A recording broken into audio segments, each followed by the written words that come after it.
Sunita Williams space में कैसे रहीं?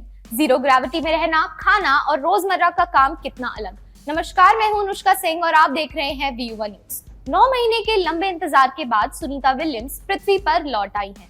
इतने लंबे समय तक अंतरिक्ष में रहना चुनौती भरा रहा था।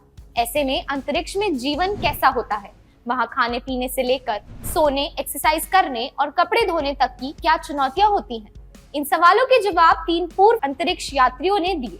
उन्होंने बताया कि इंटरनेशनल स्पेस स्टेशन पर जीवन कैसा होता है और वहां किन परिस्थितियों का सामना करना पड़ता है। इन अनुभवों से यह अंदाजा लगाया जा सकता है कि सुनीता विलियम्स ने इन महीनों में कैसे समय बिताया होगा। अंतरिक्ष यात्रियों ने एक दिन को हर 5 मिनट के हिसाब से पृथ्वी पर स्थित कंट्रोल स्टेशन तय करता है।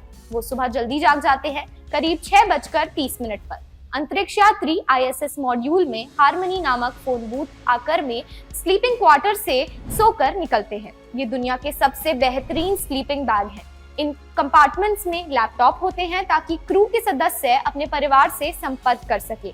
बाथरूम एक छोटे डिब्बे जैसा कंपार्टमेंट होता है जिसमें सक्शन सिस्टम मशीन मौजूद रहती है। आमतौर पर पसीना और पेशाब रिसाइकिल होकर पीने के पानी के लिए इस्तेमाल होते हैं। इसके बाद अंतरिक्ष यात्री अपना अपना काम शुरू करते हैं। स्पेस स्टेशन पर अधिकतर समय मेंटेनेंस और वैज्ञानिक प्रयोग से जुड़े काम होते हैं। इस जगह का आकार अमेरिकी फुटबॉल फील्ड के जितना होता है। लोग स्टेशन में इधर उधर नहीं घूमते। ये काफी बड़ा और शांत होता है। इंटरनेशनल स्पेस स्टेशन में प्रयोग करने के लिए 6 लैब हैं। चुनौतीपूर्ण वातावरण से शरीर पर पड़ने वाले प्रभावों को जानने के लिए अंतरिक्ष यात्री हार्ट, ब्रेन और ब्लड मॉनिटर पहनते हैं। अंतरिक्ष आपकी हड्डियों और मांसपेशियों को उम्र बढ़ाने की प्रक्रिया में तेजी लाता है और वैज्ञानिक इससे सीख सकते हैं। अंतरिक्ष में कोई मौसम नहीं होता।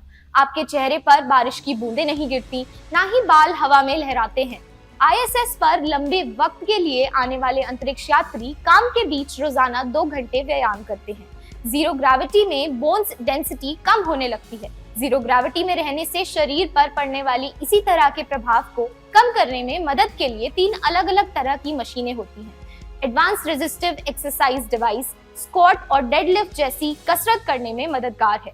ट्रेडमिल पर दौड़ते वक्त खुद को कुछ पट्टों से बांधना पड़ता है ताकि जीरो ग्रेविटी में खुद को हवा में तैरने से रोका जा सके। बिना ग्रेविटी के शरीर से पसीना हटाना भी आसान नहीं। अंतरिक्ष यात्री पसीने में लथपथ होते हैं। पृथ्वी के मुताबिक वहां अधिक पसीना आता है। इसके अलावा अंतरिक्ष यात्रियों के लिए खाना भी आसान नहीं होता। अगर कोई मांस या ग्रेवी का डिब्बा खोलता है तब सभी सतर्क हो जाते हैं क्योंकि यह खाना भी बाहर निकलकर उनके ऊपर गिर सकता है। लोग पीछे की तरफ हटने लगते हैं, बिल्कुल वैसे ही जैसे मैट्रिक्स फिल्म में लोग गोलियों से बचते हैं, और यहाँ ऐसा मीट बॉल्स से बचने के लिए करते हैं। ISS पर किसी भी समय दूसरा अंतरिक्ष यान आ सकता है जो नए क्रू और खाने, कपड़े और उपकरणों की सप्लाई के साथ आता है। नासा हर साल सप्लाई के लिए अंतरिक्ष यान भेजता है। इनका पृथ्वी से अंतरिक्ष स्टेशन तक आना अद्भुत होता है। अंतरिक्ष यात्रियों को शुरुआत में ही उनके व्यक्तिगत गुणों के आधार पर चुन लिया जाता है, जैसे कि उनमें कितनी सहनशीलता है, वो शांत रह सकते हैं या नहीं, और फिर उन्हें एक टीम के रूप में काम करने के लिए प्रशिक्षित किया जाता है। इसके संघर्ष होने की आशंका कम हो जाती है। आज के लिए इतना ही। आपकी इस पर क्या राय है, हमें कमेंट सेक्शन में जरूर बताइएगा। ऐसी तमाम खबरों के लिए देखते रहिए वी युवा न्यूज।